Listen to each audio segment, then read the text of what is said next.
Good afternoon. It's Quant Trade Edge, and this is the wrap up for Wednesday, May 4th. We were looking at crude earlier for a Forex trade because we had had a nice setup bar and an inside bar, and taking out that setup bar set up our Forex trade. And I did put out an early video this morning to help you spot that. The actual setup happened overnight from 3:30 down to 4 a.m., which, as we know, 4 a.m. is a typical reversal time for crude. And this is down on a 5-minute. And when you mark out the risk bar, you'll see that there was a 9-bar hoagie there. And I want to point out something really special about this, and that is, sure, you may not have been awake when this broke at 4:50 in the morning, but during the opening range at 7:20, it gave you another chance to enter. And then today was EIA, which is the inventory number, and the inventory number is this bar right here. And you can see that several times after the inventory report, including on the bar of, we tested down into this range. So you really could have even gotten half the range, the half mark to double your R's. But even if you used the original entry, this still went and made 4R. In fact, it made over 5R. But 4R was, wrong shape.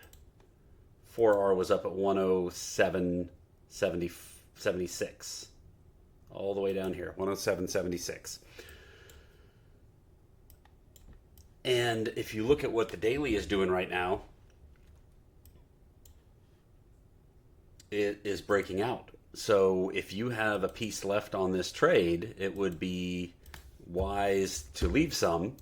And based on this little risk entry here, we got 5x today. You'll probably end up with 20x or more if the daily breakout succeeds. And this is, just to put it into perspective, this is your downtrend line from the daily peak, and we're just breaking above it. Another thing I wanted to point out is the S&P 500. So we looked at our various indices yesterday, and they all had a very similar pattern, and that was these two green bars that set up the P1. And until FOMC, we had spent our day entirely underneath yesterday's high. And if you were watching a 1-minute chart or some very tight chart after FOMC, it would have looked really erratic and freaky. But on a 5-minute chart, it was exactly what we do every day, which is once we have a violation of the previous day high, let me take this off and put our Gann counters on. We had a very clean A, B, C up, and this risk bar, although it was relatively large, this risk bar is about 32 points. We almost got 4R. 4R would have been at 43.09, and we got to 43.03. And if you remember back to the daily pattern, we had a hoagie right here, and this high are both 43.0350. Today, we got to 43.03. It just had to leave a little bit of doubt here, but tomorrow, on a break above that 43.0350, we've got clean sailing to about 43.55. This right here. So, going back to this daily pattern, we have a wave down, a wave up, and then a wave down to here. And let's point out our hoagies.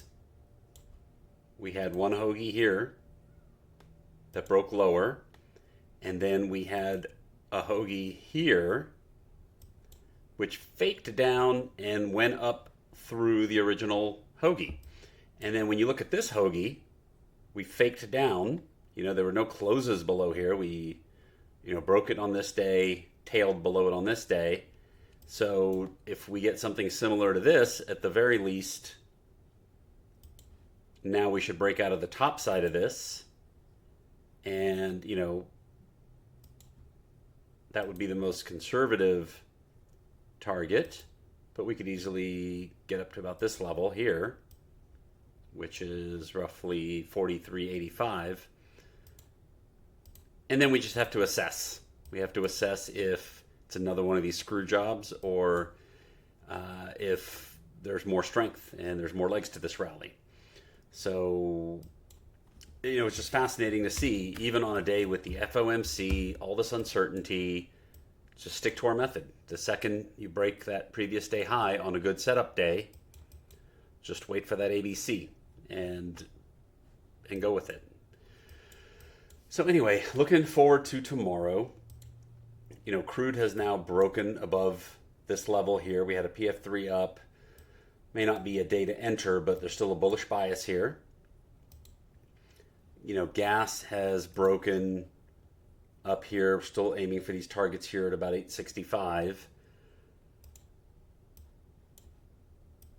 We got this cup and handle type breakout from the vol contraction pattern, and we're basically forming another potential vol contraction pattern up here. We just got to monitor this and see if it breaks out and how that happens. Maybe not. Looks a little weaker than normal, but let's keep an eye on it. Silver has a nice big up day. Gold had a good up day. The Australian dollar had a monstrous day up here. And actually, that was a target I was looking for. And I just see that it was already achieved. Just the 50% of this retrace here. I'm sorry, the 38.2 of this retrace here. We're kind of bumping into that. So we'll see. And then the 50% has this nice level here. But again, none of these are setups, right? After a day like this, we're not looking to go long. We're not looking to go short. On the indices, the same thing. We've somewhat fired today, but if we get above 43.0350, that would give us another opportunity. But the data position was today, so you don't want to necessarily chase it tomorrow. Gold might be the only exception, and that is we have this 1893.20, which was extremely key.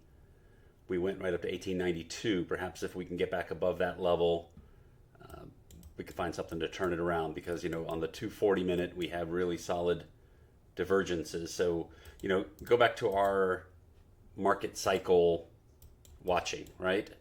Clearly this is a down cycle in gold, and as we got to the bottom of the cycle, we got our textbook 3 little Indians right there. And then we started to turn up. We got a U-turn on the 15. That was yesterday. Today, we'd have to go back down and take this out. But, the next thing we're looking for is a trend line break to move into the next stage of the move. And for that, we do want to see a MACD crossover, which we already have. So a trend line break will set us going in the right direction, and then we should start getting 1- and 2-legged pullbacks until we have a set of divergences at the top, like we did here between that divergence and there. And again, this is just the natural cycle of the market. On the daily we call it the Taylor cycle, but when you break it down, the components are divergence, trend line break, U-turn, 1- and 2-legged pullbacks, then a divergence in the other direction. So anyway, just keep an eye on these things, stay nimble, stay with the process, and please drop a like, subscribe, ask me questions. Got some really good questions coming in recently. It's helping me rethink things and help me show you better ways to execute this stuff.